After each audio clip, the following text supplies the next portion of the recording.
তো আমি অলরেডি আজকে পত্রিকা এসেছিলাম, আমার নতুন শুটিং শুরু হবে সামনের সপ্তাহে।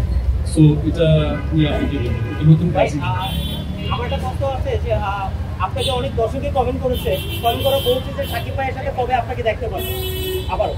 ওটা আমার রিজিকে যেদিন লেখা থাকবে ইনশাআল্লাহ সেদিন দেখবে। আমরা একসাথে যে দুটো কাজ করেছি সুপার হিট, আশা করছি 3 নাম্বারটা বাম্পার হিট হবে। সেটা কবে করবো জানি না, বাট কবে খুশি। দর্শক এখনো আপনাকে ভালোবাসে। Thank you so much. মিমাপুর কাছে হ্যাঁ, আমার বেশি যাব। আপু অনেকদিন তো সিনেমার আপনার মানে অনেকই চাহিদা আছে, বা আপনার যারা ভক্ত চাচ্ছে এই বছরই জানতে পারবো। আমি জানবো অফিসিয়ালি। এমনিতে আর কি আছে মানে আর এমনিতে আমি তো অনেকগুলো ব্র্যান্ডের সাথে আছি, তো ওগুলোরই কাজ করছি। তো বিজ্ঞাপনের আমরা যেহেতু পরে মাল্টিপল কাজ করি, হয়তো আপনারা একটু গাড়ি থেকে বেরোন না, আমাদের সাথে অনেকেই শেয়ার করে, বা যখন আমাদের নিউজগুলো মানুষ দেখে তখন তারা তো বলে যে তারা তো